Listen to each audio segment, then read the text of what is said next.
You've probably heard it a million times, right? Passive investing is the way to go. It's smart, simple, and above all, it's safe. But what if it isn't? What if that safety is just an illusion? And what if the very thing that made index funds so powerful is now a ticking time bomb, sitting right inside your retirement account? Okay, let's really get into this. All right, let's just kick things off with a fact that sounds like it's straight out of a sci-fi movie. Right now, about half of the entire stock market is run by mindless computer programs. Seriously, they're not thinking about profits, they're not looking at innovation, they're just buying stocks because a rule tells them to. And yeah, if that sounds like a recipe for disaster, you're not alone. This is the very heart of a terrifying idea called the index fund bubble theory. So what exactly is this theory? Well, at its core, it's the fear that because we're all plowing our money into the same big index funds, like the S&P 500, we've kind of broken the market. We've broken its ability to figure out what a company is actually worth. We could be living in a world where the price you see on the screen has nothing to do with real value. And that is a very, very scary place to be. The engine driving this whole theory is a concept called price-insensitive buying. Here's how it works. When you put, say, $100 into an S&P 500 fund, the fund manager doesn't go, is Apple a good deal today? Nope. The computer just sees that Apple is a giant piece of the index, so it has to buy it. End of story. The price doesn't matter at all. And this is where it gets really dangerous, because it creates this feedback loop, like a snowball rolling downhill. You can see it right here. You invest in the fund. The fund automatically buys the biggest stocks. That pushes their prices up.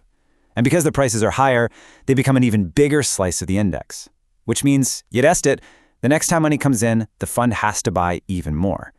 It's a spiral that just keeps feeding itself, rewarding stocks just for being big, not necessarily for being good.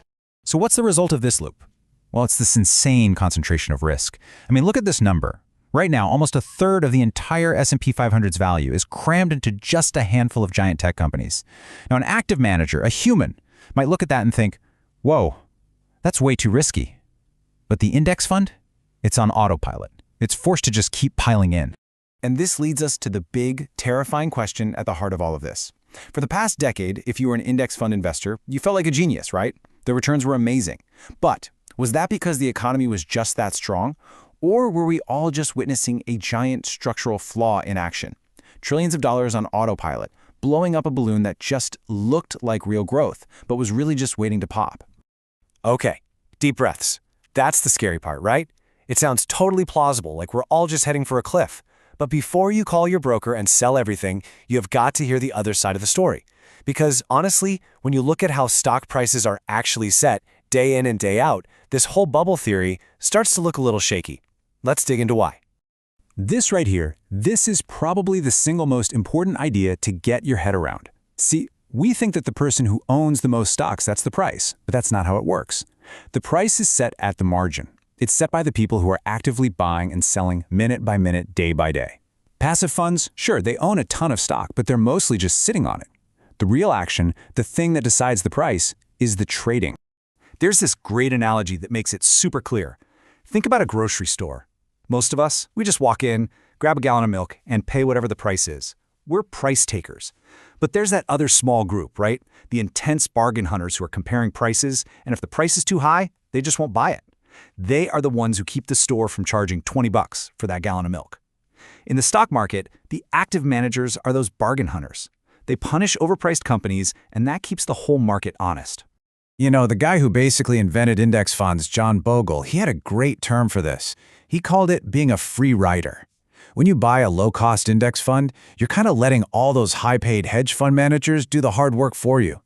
They spend billions on research to figure out what a stock is worth. You just come in at the end, accept the price they've all fought over, and you get the benefit of their work without paying their crazy fees. Pretty good deal, huh? So does that mean the bubble isn't real and we can all just relax? Well, not so fast. Because even if the bubble theory itself is a myth, this huge shift to passive investing has created some new and maybe even more subtle dangers. The problem isn't necessarily that prices are wrong, it's that the system itself might be getting fragile. First up, let's talk about concentration. You think you're buying an S&P 500 fund and getting a nice diversified slice of 500 different companies, but look at this chart.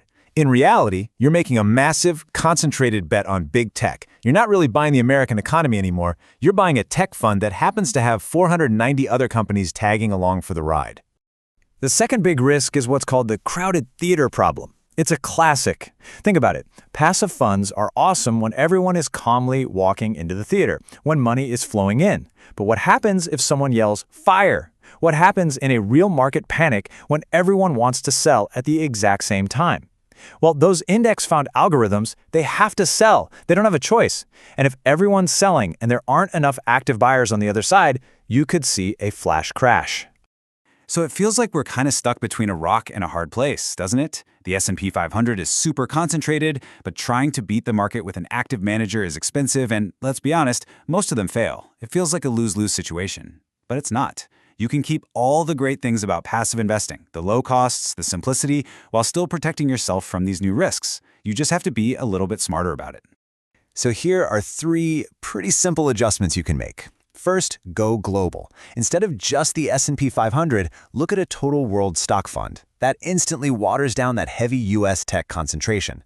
Second, you can tilt your portfolio a bit. That means adding a slice of a value fund or a small cap fund, which is basically a bet against the biggest, most popular stocks. And third, and this is the big one, master your asset allocation. Owning things like bonds and just plain old cash is the only thing that will save you from your own panic when the market crashes. And at the end of the day, it all comes back to this simple, beautiful, bulletproof math from John Bogle. Before you account for any costs, investing is a zero-sum game. For every winner, there's a loser. But once you subtract the high fees that active managers charge, well, the average active investor is mathematically guaranteed to do worse than a low-cost passive investor over the long run. The ride might get bumpy, but that math, that doesn't change. So here's the bottom line. The system has changed. It's more concentrated, it's potentially more fragile than it used to be. The index fund probably isn't a ticking time bomb about to blow up the whole system, but it's not a set-it-and-forget-it free pass to ignore risk either. The real takeaway here is to take a hard look at your own portfolio and ask yourself a really important question. Is my safe portfolio actually diversified enough to survive the ride?